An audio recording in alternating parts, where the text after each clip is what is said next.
रोजाना की तरह आज भी हिंदू एडिटोरियल की चर्चा करेंगे। साल खत्म होने को है, लेकिन एक पॉजिटिव न्यूज़ आया है, खासकर देश के लिए। एक समय था जब भारत बड़े बड़े व्यापार समझौते से दूर चला गया था, क्योंकि कहीं किसान की ज़मीन खतरे में थी तो कहीं रोजगार की चिंता। लेकिन अब कहानी बदल रही है।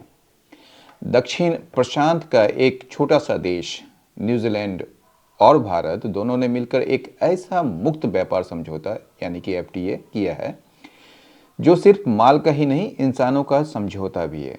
यानी कि इंसान जो है अब, इंसान यानी कि लोग जो हैं अब उनकी आवागमन होगी और वहाँ पर लोग नौकरी भी कर पाएंगे। ठीक है ना? ये इंसानियत का नहीं, इंसानों का समझौता है ये। चलिए इस तस्वीर को एक एक करके समझते हैं। भारत के सभी सामान को न्यूजीलैंड में जीरो टैरिफ यानी कि शून्य शुल्क वाली एंट्री, हमारे दवाइयाँ, मशीनें, कपड़े, इंजीनियरिंग उत्पाद, सबके लिए दरवाजे खुल गए वहाँ पर। न्यूजीलैंड को भारत में स्मार्ट एक्सेस मिला, लेकिन भारत ने चतुराई से डेयरी, चावल, गेहूं और संवेदनशील कृषि उत्पादों को पूरी तरह से सुरक्षित रखा। हमारे ग्रामीण जीवन और किसानों पर कोई समझौता नहीं हुआ इस बार। किसी भी समय 5,000 भारतीय प्रोफेशनल्स को यानी कि पेशेवरों को न्यूजीलैंड में 3 साल के work visa, IT, health care, शिक्षा जैसे हमारे मजबूत क्षेत्रों में वो अवसर मिला है। भारतीय छात्रों के लिए बिना सीमा का प्रवेश, हफ्ते में कम से कम 20 घंटे पार्ट टाइम जॉब भी मिलेगा वहाँ पर, और पोस्ट स्टडी वर्क के सुनहरे रास्ते भी खुल गए हैं। सबसे बड़ा वादा जो है वो न्यूजीलैंड अगले 15 सालों में भारत में 20 अरब डॉलर का निवेश करेगा और दोनों देश मिलकर 5 सालों में द्विपक्षीय व्यापार दोगुना करने का लक्ष्य रखेंगे। यह सिर्फ एक और व्यापार समझौता नहीं है, यह 2025 में भारत का तीसरा बड़ा एफटीए है, यूके और ओमान के बाद। याद रखिएगा, जो दिखाता है कि दुनिया में दीवारें तो बढ़ रही है और अनिश्चितता भी फैल रही है, लेकिन भारत एक स्मार्ट पुल बना रहा है, संतुलित, लोगों को केंद्र में रखते हुए और भविष्य उन्मुखी एक योजना। यह समझौता कोई अपवाद नहीं है, ये कोई एक्सेप्शन नहीं है, यह दुनिया के साथ भारत के व्यापार का एक नया टेम्पलेट यानी कि एक उदाहरण बनने जा रहा है। इस कहानी को हम सरल भाषा में समझेंगे। शुरुआत करते हैं। अ गुड टेम्पलेट, हम वर्ड्स दिखाने से पहले या उस पर चर्चा करने से पहले हमने आज जो है एडिटोरियल में वर्ड्स को रेखांकित कर दिया है, उसको अंडरलाइन किया है। आप देख लीजिए कौन कौन सा वर्ड है। President, exception, negotiations, FTA, maturing, देख रहे हैं। स्ट्रेटेजिक क्लैरिटी, सेक्टरल, ठीक है। Modest, ambition, notable, mobility clause, eligible, domestic capabilities, presidents, और भी कई सारे शब्द हैं। People centric, tariff exclusions, livelihoods, carve outs, concessions, और आपके जो हैं सेफगार्ड्स हैं, रेटिफाइड है, हेडविंड्स है, नॉन टैरिफ बैरियर्स है, और सस्टेन्ड और टेम्पलेट है। तो चलिए हम लोग सीधे चलते हैं वर्ड्स को एनालिसिस करने के लिए। आइए,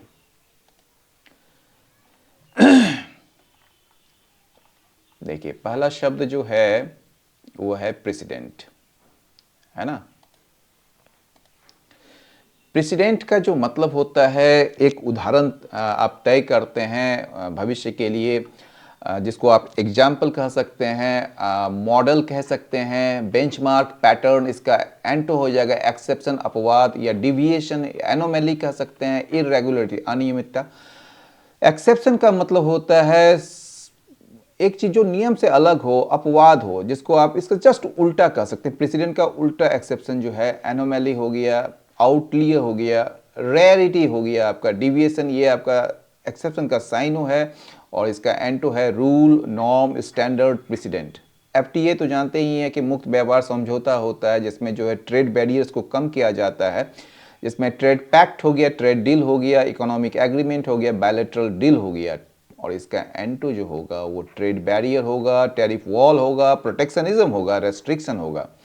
निगोशिएशंस का जो मतलब होता है औपचारिक बातचीत होता है, जिसको आप टॉक्स कह सकते हैं, बार्गेनिंग कह सकते हैं, डिस्कशंस कह सकते हैं, डेलिब्रेशंस कह सकते हैं। और इसका एंटो हो जाएगा conflict, dispute, breakdown, deadlock.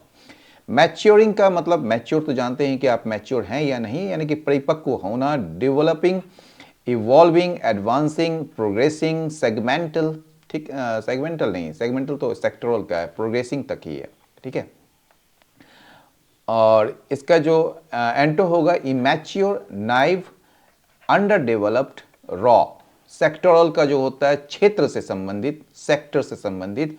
Segmental कह सकते हैं आप, इंडस्ट्री बेस्ड कह सकते हैं, डोमेन स्पेसिफिक कह सकते हैं, फील्ड रिलेटेड कह सकते हैं। और इसका एंटो होगा जनरल, सामान्य, ब्रॉड, व्यापक, ओवरऑल या यूनिवर्सल। स्ट्रेटेजिक क्लैरिटी जो होता है वो स्पष्ट रणनीति होता है, जिसको क्लियर लॉन्ग टर्म प्लानिंग कहते हैं। विजन, इसका साइन हो जाएगा, फोरसाइट हो जाएगा, प्रिसीजन हो जाएगा, डायरेक्शन हो जाएगा। और इसका एंटो हो जाएगा कंफ्यूजन, एम्बिग्यूटी, अस्पष्टता, और वेगनेस और अनसर्टेनिटी। मॉडेस्ट का मतलब होता है सीमित, कम, साधारण। इसको लिमिटेड कहते हैं, मॉडरेट कहते हैं, स्मॉल कहते हैं, हम्बल भी कहते हैं। और इसका एंटो हो जाएगा large, huge, massive, significant. Ambition का जो होता है उसका मतलब महत्वाकांक्षा होता है। एस्पिरेशन इसका साइन होगा, गोल हो गया, एम हो गया, ड्राइव हो गया। इसका एंटो हो जाएगा अपेथी, इनडिफरेंस, लेजीनेस, इनएक्टिविटी। याद रखिएगा, हर शब्द का जो साइनो है इसका यह अर्थ नहीं हो जाता है कि आप कहीं भी उसका इस्तेमाल उसी अर्थ में कर दें। इसका एक मोटा मोटी जो है ना वो अर्थ निकलता है। इसका ये मतलब नहीं है कि आप जैसे क्लोज टेस्ट वगैरह आएगा तो उसमें जो है क्लोज टेस्ट में इसी टाइप के 4-4 या 5-5 जो है आपके ऑप्शंस होंगे जो सेम होंगे, लेकिन उसमें से जो है सबसे क्लोज जो होगा वही आपका आंसर होगा। इसलिए जब आप इस चीज को पढ़ रहे होते हैं तो डिक्शनरी का इस्तेमाल जरूर करें उसका डिफरेंस को जानने के लिए। नोटेबल का अर्थ देखिए, उल्लेखनीय, जिसको रिमार्केबल कहते हैं, सिग्निफिकेंट कहते हैं, स्ट्राइकिंग कहते हैं, इंपॉर्टेंट कहते हैं। और इसका एंटो हो जाएगा इनसिग्निफिकेंट, ऑर्डिनरी, ट्रिवियल, माइनर।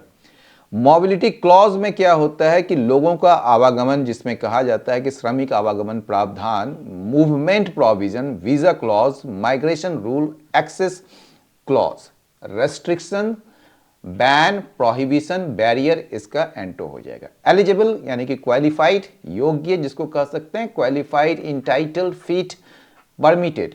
और इसका एंटो होगा ineligible, unqualified, barred, disallowed. Domestic capabilities का जो मतलब होता है वो घरेलू क्षमता है, इंटरनल स्ट्रेंथ्स जो होते हैं आपके, वो स्ट्रेंथ्स हो गया, कॉम्पिटेंस हो गया, एक्सपर्टीज हो गया, कैपेसिटी हो गया। इसका एंटो होगा weakness, incompetence, limitation, inefficiency.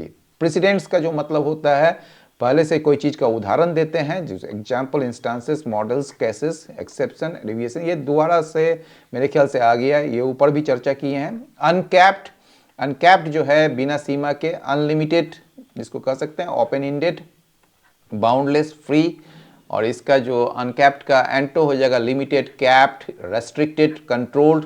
People centric मतलब लोगों पर केंद्रित, यानी कि जो लोगों को देखकर जो बनाया जाता है नीतियां, उसको कहते हैं पीपल सेंट्रिक पॉलिसी। तो inclusive, welfare based, citizens oriented. इसका एंटो हो जाएगा प्रॉफिट सेंट्रिक, प्रॉफिट सेंट्रिक जिसमें लाभ को देख के आप बनाते हैं। कैपिटल ड्रिवन, पूंजी से संचालित। Elite focused, corporate. नेक्स्ट है टैरिफ एक्सक्लूजन, जिसमें जो है आइटम्स को टैक्स कट से बाहर रखते हैं, मतलब कि उसमें टैरिफ में छूट नहीं देते हैं, टैरिफ एक्सक्लूजन्स। तो exemptions, weavers, curve outs, exceptions. ठीक है, यानी टैरिफ से बाहर रखी वस्तुएं जो होती है। ठीक है। इंक्लूजन, इसका एंटो हो जाएगा लेवी, इंपोजिशन, टैक्सेशन। ओके। आपका जो है कार्व आउट्स, कार्व आउट्स का जो मतलब होता है विशेष छूट जिसको कहते हैं, स्पेशल प्रोटेक्शन और एक्सेप्शंस। ठीक है, सेफगार्ड्स कह सकते हैं, एग्जेम्पशंस कह सकते हैं, शील्ड्स, प्रोटेक्शंस। और इसका एंटो हो जाएगा एक्सपोजर, इंक्लूजन, वल्नरेबिलिटी और रिमूवल। लिवलीहुड्स आजीविका जिसको कहते हैं, एम्प्लॉयमेंट, इनकम, ऑक्यूपेशन, सब्सिस्टेंस। इसका एंटो हो जाएगा अनएम्प्लॉयमेंट, जॉबलेसनेस, पॉवर्टी, डेस्टिट्यूशन। ठीक है, अगला शब्द है कॉन्सेशन जिसको रियायत कहते हैं। ठीक है, कॉम्प्रोमाइज, अलाउंस, सेक्रीफाइस, ग्रांट और इसका एंटो हो जाएगा refusal, denial, rejection, resistance. Safeguards का जो मतलब होता है वो सुरक्षा या उपाय, सुरक्षा उपाय कहते हैं, प्रोटेक्शन, शील्ड, डिफेंस, सिक्योरिटी और इसका एंटो हो जाएगा risk, exposure, threat, vulnerability. Ratified का मतलब होता है अनुमोदित, ऑफिशियली अप्रूव करते हैं जिसको अप्रूव कर सकते हैं, इंडोर्स कर सकते हैं, आप कंफर्म कर सकते हैं, सैंक्शन कर सकते हैं और इसका एंटो जो होगा रिजेक्टेड, कैंसिल्ड, डिनाइड, वीटोड। हेडविंड्स जो होते हैं वो डिफिकल्टी होता है, बाधाएं होती है, जो बाधाएं प्रस्तुत करती है। तो ऑब्स्टेकल्स, चैलेंजेस, रेसिस्टेंस, बैरियर्स, इसका एंटो हो जाएगा सपोर्ट, टेलविंड्स, एड या फिर एडवांटेज। नॉन टैरिफ बैरियर्स का मतलब जो होता है ऐसे ट्रेड बैरियर्स जो कि टैक्सेस से अलग हों, तो रेगुलेशंस कहिए, स्टैंडर्ड्स कहिए, रेस्ट्रिक्शंस या फिर रूल्स। इसको लिबरलाइजेशन एंटो हो जाएगा, deregulation, openness, free trade. Template का जो मतलब होगा वो आदर्श ढांचा या उदाहरण कहिए, मॉडल या ब्लूप्रिंट या पैटर्न या फ्रेमवर्क और इसका एंटो हो जाएगा एक्सेप्शन, इम्प्रोवाइजेशन, इरेगुलरिटी और केओस और लास्ट वर्ड है सस्टेन्ड यानी कि निरंतर, कंटिन्यूड, ओवर टाइम। तो continuous, persistent, long term, ongoing और इसका एंटो हो जाएगा टेम्पररी, शॉर्ट लिव्ड, ब्रीफ और इंटरमिटेंट। तो आइए चलते हैं फिर से एडिटोरियल में। अ गुड टेम्पलेट, एक अच्छा उदाहरण है, एक अच्छा एक टेम्पलेट है। India's FTA with New Zealand can be a president not an exception. India का जो एफटीए है, फ्री ट्रेड जो एग्रीमेंट है, मुक्त व्यापार समझौता न्यूजीलैंड के साथ, ठीक है, वो हो सकता है एक president, can be a president, ये जो है एक प्रेसिडेंट हो सकता है, एक उदाहरण हो सकता है, न कि एक अपवाद हो सकता है, not an exception. India's recently announced closure of negotiations for a free trade agreement with New Zealand marks a maturing in New Delhi's approach to global trade. अब देखिए ये जो है ना India's recently announced closure का मतलब यहाँ बंद करना नहीं, मतलब completion कहिए, मतलब कि पूर्ण होना ऑफ निगोशिएशन। ये जो बातचीत जो पूरी हुई है अभी हाल ही में, उसका जो घोषणा हुआ है इंडिया के द्वारा, ठीक है, for a free trade agreement. Free trade agreement जो है न्यूजीलैंड के साथ, ठीक है, विथ न्यूजीलैंड के साथ जो फ्री ट्रेड एग्रीमेंट की जो बातचीत है उसको वो जो कंप्लीट हुआ है, क्लोजर हुआ है उसका, उसके जो अनाउंसमेंट है वो इंडिकेट करता है, मार्क्स, ठीक है, शो, मार्क्स या शो या जो भी कहें आप, इंडिकेट अ मैच्योरिंग, परिपक्व होना इन न्यू दिल्लीज अप्रोच। न्यू दिल्ली का मतलब हो गया भारत की जो सरकार है, उनका जो एक दृष्टिकोण है ग्लोबल ट्रेड को लेकर, एक अप्रोच जो है, जो तरीका है वैश्विक व्यापार को लेकर, तो उसमें एक परिपक्व का होना, ठीक है, वो दर्शाता है। अनलाइक द अर्लियर, अनलाइक जो है यहाँ पर, ठीक है, ये प्रीपोजिशन है जो बता रहा है कि इसके विपरीत, the earlier headline grabbing mega trade pacts, ठीक है ना।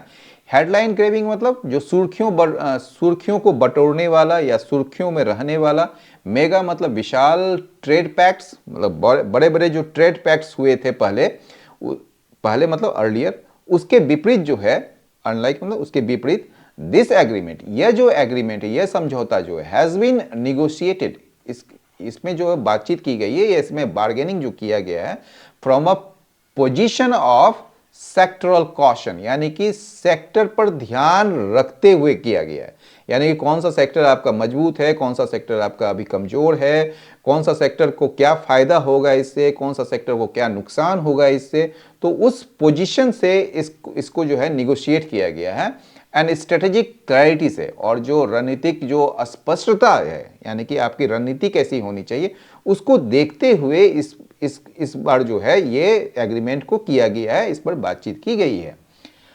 Both countries begin from a relatively low base. ठीक है, ये दोनों जो देश हैं यानी कि भारत और न्यूजीलैंड दोनों जो हैं बिगिन, वो शुरुआत करेंगे। बिगिन फ्रॉम का मतलब हो गया स्टार्ट एट, ये शुरुआत करेंगे रिलेटिवली अपेक्षाकृत, मतलब अ लो बेस, मतलब कि भारत का जो व्यापार है अन्य देशों के साथ बहुत ज़्यादा हो सकता है, जैसे अमेरिका के साथ बहुत ज़्यादा है, लेकिन आप अगर न्यूजीलैंड के साथ देखेंगे तो ये जो है बहुत ही कम, लो बेस मतलब बहुत ही कम से जो है, अब रिलेटिवली का मतलब अपेक्षाकृत, मतलब अपेक्षाकृत मतलब आप कंपैरिजन कर रहे हैं यहाँ पर, ठीक है ना।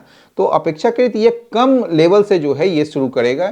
ठीक है, इंडिया कॉमर्स मिनिस्ट्री का जो डेटा है, ठीक है, ये भारत का जो कॉमर्स मिनिस्ट्री जो है उसका डेटा, ठीक है, डेटा जो है वो प्लूरल होता है, इसलिए यहां पर जो है प्लूरल वर्ब है, इंडिकेट। ठीक है, तो India commerce ministry data indicate, वो संकेत देता है या दर्शाता है दैट टोटल ट्रेड, ये जो पूरा ट्रेड है गुड्स एंड सर्विसेज में, ठीक है, यानी कि जो चीज़ों या वस्तुओं और जो सेवाओं का जो टोटल ट्रेड है FY25 में यानी फाइनेंशियल ईयर 2025 में was a little over $2 billion. ये जो है अब $2 बिलियन से कुछ ही ज़्यादा है, ठीक है ना, और उससे ज़्यादा नहीं है। Modest by India's contemporary trade standards, यानी कि ये जो हाल के दिनों में जो हालिया, कंटेम्प्रेरी मतलब समकालीन, समकालीन जो ट्रेड स्टैंडर्ड्स है, जो व्यापार मानक है इंडिया का, उससे जो है ना ये कम है, उस स्टैंडर्ड से ये बिल्कुल कम है, मॉडेस्ट है, एकदम लिमिटेड है। येट फिर भी द शेयर्ड एम्बिशन, ये जो शेयर्ड दोनों का जो एम्बिशन है, दोनों देशों का जो एम्बिशन है, जो महत्वाकांक्षा है, जो इच्छाएं हैं, टू डबल, उसको दुगुना करने की, टू डबल ट्रेड यानी कि व्यापार को दुगुना करने की विद इन 5 ईयर्स, 5 वर्षों के अंदर, इज नोटेबल, ये बड़ा उल्लेखनीय है, बड़ा रिमार्केबल है। क्यों रिमार्केबल है? Not because of the headline number, ठीक है, इसलिए नहीं कि ये जो है ना इसमें हेडलाइन नंबर है कि आप जो है दुगुना कर रहे हैं, बल्कि इसलिए, बिकॉज इसलिए कि यह जो है how the agreement seeks to get there, कि कैसे ये समझौता जो है, ये जो एग्रीमेंट है वहां तक पहुंच पाएगा या वहां तक पहुंचने की कोशिश करेगा। द मोस्ट स्ट्राइकिंग फीचर, जो सबसे उल्लेखनीय या सबसे जो विशेष बात है इसमें, वो क्या है? Is India success. ठीक है, मोस्ट स्ट्राइकिंग फीचर जो है वो क्या है? इज यहां पर जो है लिंकिंग वर्ब है, वो भारत की सफलता है। किस बात को लेकर? इन निगोशिएटिंग अ मोबिलिटी क्लॉज। मोबिलिटी क्लॉज में क्या होता है? लोगों का आवागमन जो होगा उसको लेकर जो है बातचीत जो हुई है, उसमें भारत की सफलता ये बता रहा है एडिटोरियल। तो ये जो मोस्ट स्ट्राइकिंग फीचर जो है इज इंडिया सक्सेस, वो भारत की सफलता है इन निगोशिएटिंग अ मोबिलिटी क्लॉज। मोबिलिटी क्लॉज को लेकर जो बातचीत है उसमें जो भारत की सफलता को की बात जो है वो बड़ा विशेष है। वेयर, जहां पर, ये मोबिलिटी क्लॉज में क्या बताया जा रहा है? जहां 5000 जो इंडियन प्रोफेशनल्स हैं, भारतीय पेशेवर जो हैं, एट एनी गिवन टाइम, किसी भी समय में, विल बी एलिजिबल, वो योग्य होंगे, वो सक्षम, मतलब कि एलिजिबल होंगे फॉर 3 ईयर वर्क वीजास, यानी कि 3 साल का जो वर्क वीजा यानी काम से संबंधित जो वीजा मिलते हैं, वो उसके लिए वो एलिजिबल होंगे इन एरियाज, उन क्षेत्रों में जहां where India enjoys strong domestic capability, जहां पर भारत का जो है मजबूत क्षमता है, मतलब घरेलू क्षमता है वहां पर। यानी कि ऐसे कौन कौन से क्षेत्र हो सकते हैं? जैसे आईटी सर्विसेज हो गए, हेल्थ केयर हो गया, स्वास्थ्य संबंधित एजुकेशन हो गया, और फिर ट्रेडिशनल मेडिसिन हो गया, ठीक है ना। तो इन क्षेत्रों में जो है भारत का बड़ा स्ट्रॉन्ग कैपेबिलिटीज है, ठीक है ना।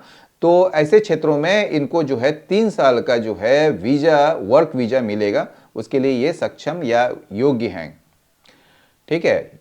This goes well beyond the limited president set elsewhere. यह जो है, यह गोज वेल बियॉन्ड का मतलब परे, परे मतलब इससे परे। द लिमिटेड प्रेसिडेंट्स, ये लिमिटेड मतलब जो सीमित, जो एक उदाहरण कहीं भी आज तक जो पेश किया गया था, सेट एल्सवेयर, कहीं भी आज तक जो देखा गया है लिमिटेड प्रेसिडेंट्स यानी कि सीमित जो उदाहरण पेश किया, ये उससे और आगे जाता है, एक्सीड करता है, goes well beyond. Even the Australia India economic cooperation. Even जो है बताया जा रहा है, इवन का जो ना इम्फेसिस या कॉन्ट्रास्ट के लिए यूज करते हैं, ठीक है ना। तो बोला है कि यहां तक कि जो ऑस्ट्रेलिया और इंडिया का जो economic cooperation and trade agreement है, जिसको AIECTA कहा जाता है, ठीक है।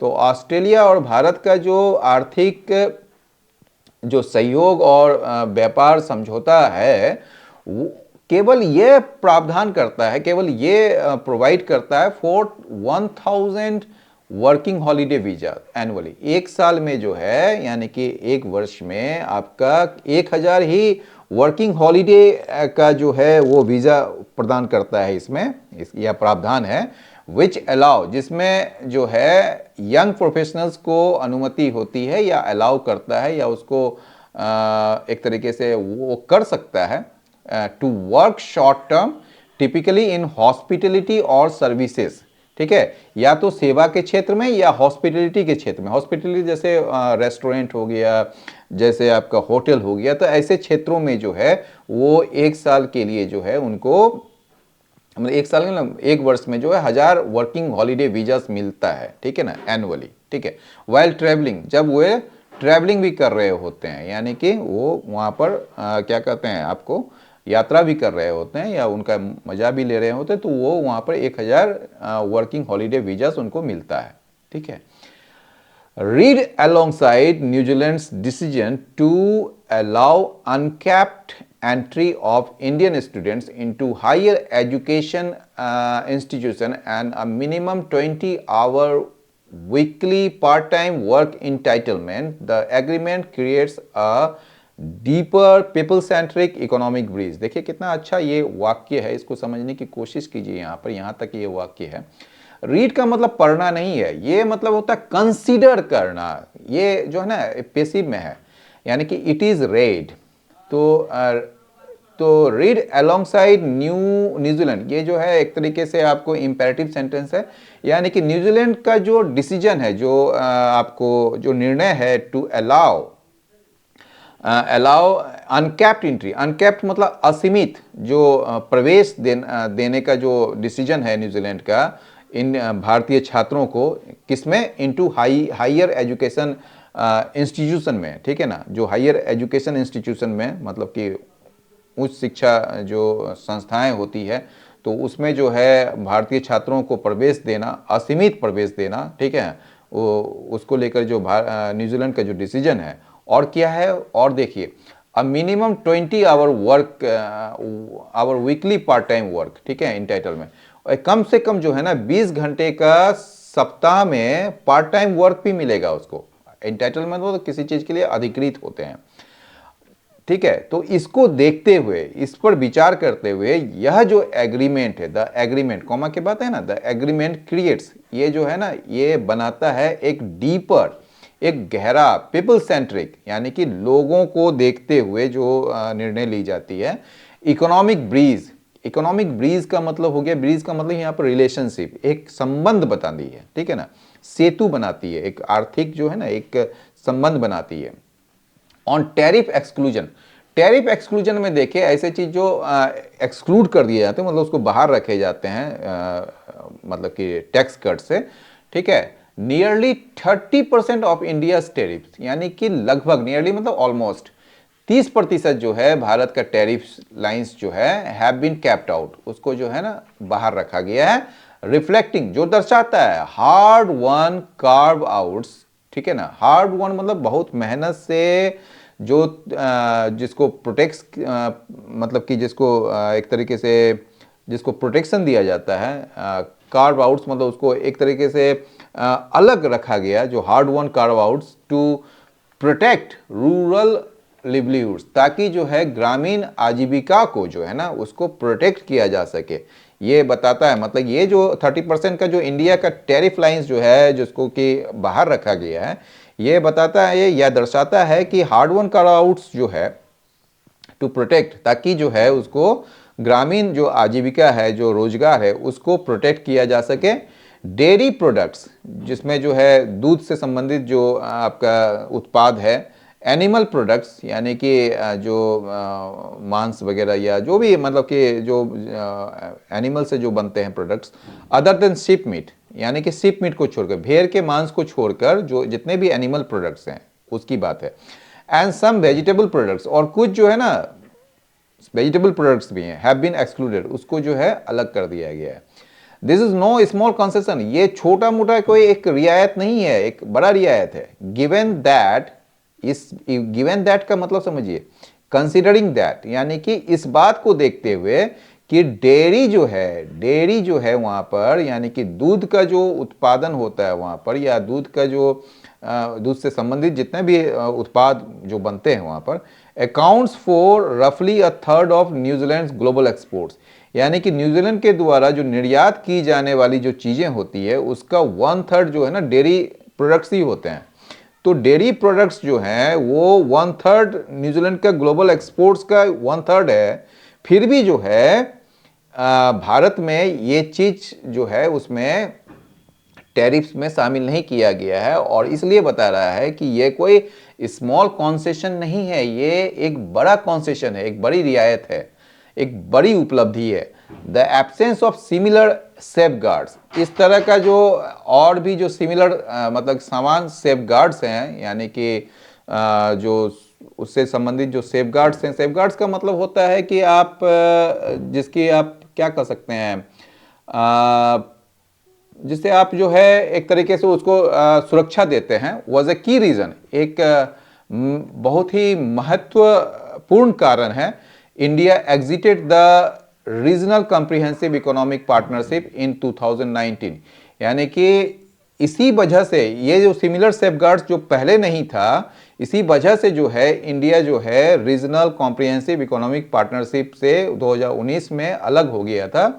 अब पैक्ट, ये एक ऐसा मतलब कि पैक्ट था जिसमें जो पैक्ट मतलब संधि था जिसमें जो है न्यूजीलैंड और ऑस्ट्रेलिया जो है वो प्रमुख मतलब कि प्लेयर्स थे इसमें। The agreement also includes New Zealand commitment, agreement में जो है न्यूजीलैंड का प्रतिबद्धता भी है, ठीक है ना, टू इन्वेस्टमेंट के प्रति इन इंडिया, भारत में जो निवेश के प्रति न्यूजीलैंड की प्रतिबद्धता भी है इस एग्रीमेंट में। ये इन्वेस्टमेंट कितना का होगा, ऑफ अबाउट मतलब लगभग $20 बिलियन का होगा ओवर 15 ईयर्स, 15 वर्षों में। इन दैट सेंस, इस मामले अगर ऐसे देखें तो the deal moves past a narrow goods trade lens and gesture towards a more holistic economic partnership. इस तरीके से देखें तो ये जो डील है, ये जो समझौता है, ये जो पहले संकीर्ण जो वस्तु से संबंधित जो व्यापार का जो एक रास्ता होता था या जो एक दृष्टि होती थी, उससे परे ले जाता है, और ये जाता है किस तरफ, अ मोर होलिस्टिक, एक और ज़्यादा पूर्ण आर्थिक साझेदारी की तरफ।